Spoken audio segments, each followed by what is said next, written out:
Hello, good morning, everyone. So, today we are going to talk about a very important subject our rights in education. Rights are not just rules written in books, they are protections and freedoms that help both colleges and students grow with dignity, fairness, and opportunity. So, let's begin with the right of colleges. तो चलिए शुरू करते हैं हम rights colleges के college and institution of higher education govern by laws regulatory bodies and the constitution of India. They have certain rights to function independently while ensuring quality for students. Some of them are: first is right to academic autonomy. Colleges have the right to design curriculum, teaching methods, and conduct research as per the University Grants Commission (UGC) and affiliating university guidelines. Second is right to recognition and accreditation. Institutions can apply for NAC, NAB accreditation, NIRF ranking, and government recognition to build their academic reputation. So these two quality check are there, NAC and NAB. It's very important for colleges to have a NAC and NAB in today's time, in 21st century. Third is right to admissions and examination control.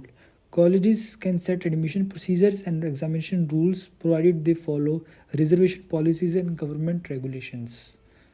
Fourth is right to collaboration and innovations. College has the right to enter into MOUs with industries, research institutes, and international universities to expand learning opportunities. So we have discussed in last video of, why colleges need MOUs. You can check it there. Fifth is right to protection under law. Colleges are protected against misuse of their names, intellectual property, and have the right to take disciplinary action against misconduct on campus. So every college need to learn their college's law and everything from the universities and the constitution also. So in future, if they have a difficulty or some mishappening is there, they should know where we have to complain about that. Now we going to rights of students, most important topic for students also. So net first is right to quality. Under Article 14 of the Constitution, no students can be discriminated against based on caste, gender, religion, disability, or background. In Constitution, they write the on caste system, but when you talk about like SC, BC, general, in 21st century there are also we have ना अभी भी क्या कहता है इतना कुछ है कि हमने जेंडर रिलीजन को करा हुआ है. तो बेशक कॉन्स्टिट्यूशन में हमारे लिखा हुआ पर नो वन फॉलोज. मैं चाहता हूँ कि क्या कहते हैं फॉलो करें लोग, एजुकेट हो इन लोग और क्या कहते हैं ये फ़र्क को ख़त्म कर दें कि हर एक इंसान इक्वल है, जेंडर रिलीजन कुछ नहीं है. बेशक लाइक उसको माने ना माने that their choice. Second is right to education.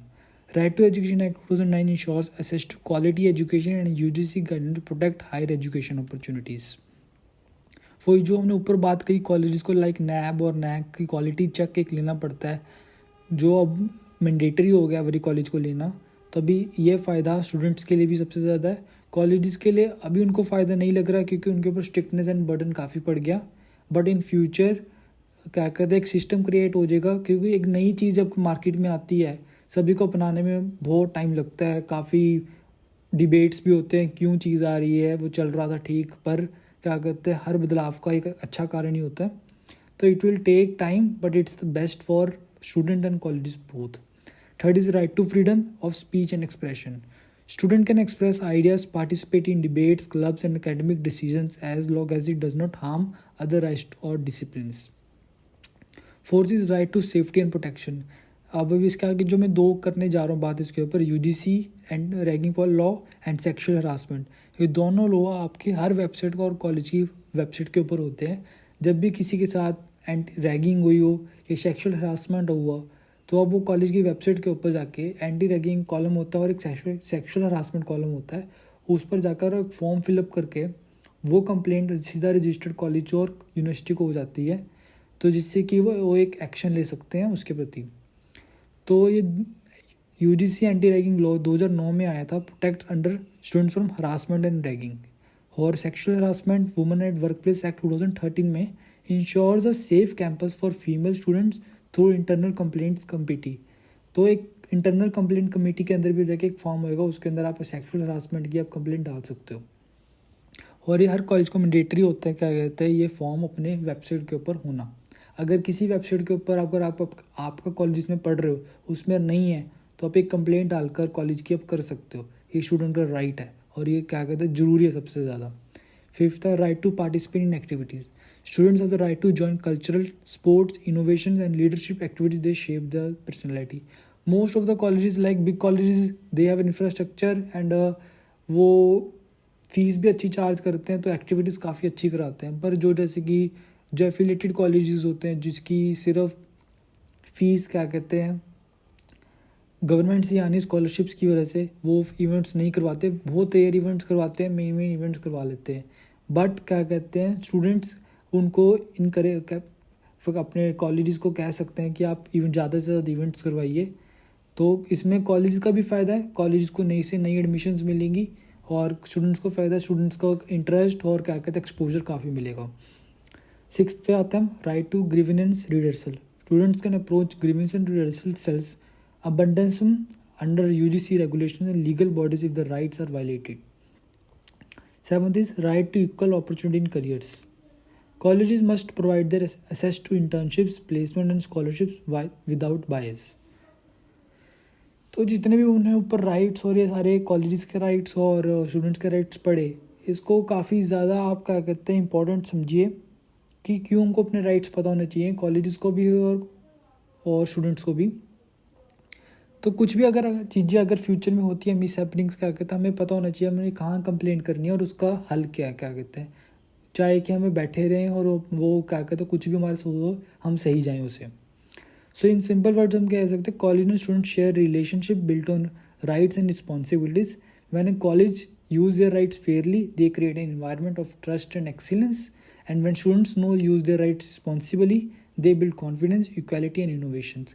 अब जैसे कि आपने देखा होगा कि काफ़ी कॉलेजेस में प्रेसिडेंट इलेक्शन जैसे कि चलते हैं, जैसे DU काफ़ी मशहूर यूनिवर्सिटी है, उसमें प्रेसिडेंट इलेक्शन खड़े होते हैं तो काफ़ी रील्स वायरल होती है उनकी, काफ़ी ओपोजिशन काफ़ी उसके साथ, क्योंकि DU एक मानी हुई यूनिवर्सिटी है, कहते हैं काफ़ी पुरानी यूनिवर्सिटी है, जैसे कि माने कह रहे हैं पंजाबी यूनिवर्सिटी होगी, तो ये है।